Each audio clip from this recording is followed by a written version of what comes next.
Introducing the all-new Corolla. PNC News has received a copy of a complaint filed last week by former Port Marketing Manager Bernadette Meno against Guam Police Chief Fred Bordallo. The complaint was filed both with the Guam Police Department and the Guam Attorney General's office. It alleges official misconduct and obstructing governmental operations by Chief Bordallo. Meno is at the center of a controversy that began in December of 2012 and led to the firing of 7 port employees and the resignation of former port manager Mary Torres, all over an alleged conspiracy to falsify a workers' compensation claim made by Meno for about $70,000, which was made by her but never paid out to her. The merit of the cases against those employees have yet to be heard and decided on by the Civil Service Commission, which has so far entertained only procedural appeals. And despite vows from the administration of federal and local investigations underway when the controversy broke in December of 2012, no formal criminal charges have been filed against anyone more than a year after the allegations against those port employees were made public. The root of Meno's complaint now against Police Chief Bordallo begins with her work injury report dated September 22, 2011. That report was filed by Port Safety Inspector Paul R. Salas, who writes in the report that the ladies' room was slippery from oily substance on the floor. Oily substance was cleaned by maintenance personnel. It was in the ladies' bathroom that Meno says she fell, causing a back injury which led to her workers' comp claim.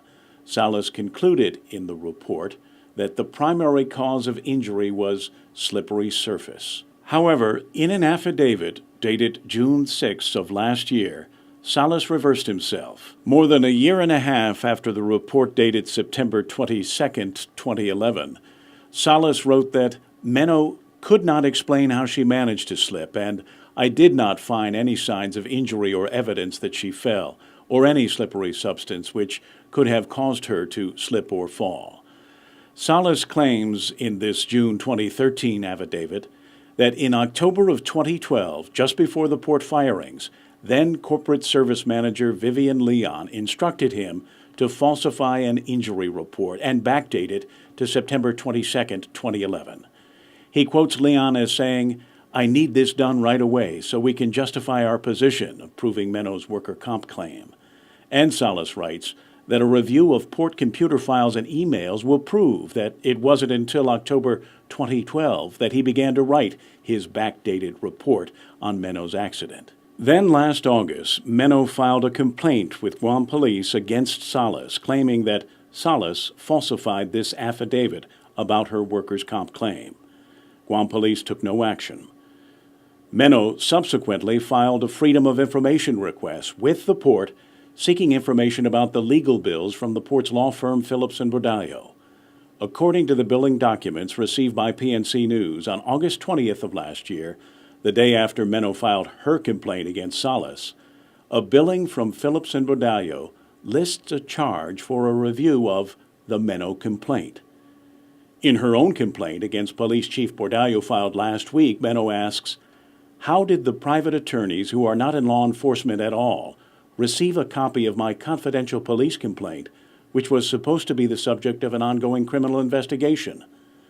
Meno accuses Chief Bordallo of giving her complaint to the Phillips law firm for review. When we contacted her, Meno declined to comment on the documents we received. When we contacted Guam Police, spokesman A.J. Balahaja stated in an email the chief has been made aware that Mrs. Meno has filed a complaint with the Attorney General's office. However, he is not in receipt of any formal documents at the time. He'll need to review the context of the complaint before he can respond to Mrs. Meno's concerns. When we contacted Attorney Mike Phillips, he responded in an email, "You are correct. I won't comment because of the pending civil service case. I do know GPD complaints, if any, are generally confidential." He added that the affidavits exposing in part Ms. Meno's and others' actions are on file with the Civil Service Commission and are public records. And when we contacted the Attorney General, spokeswoman Carlina Charfaras stated, "Unfortunately, I cannot comment on this since the port case investigation is active and ongoing. Kevin Kerrigan, PNC News.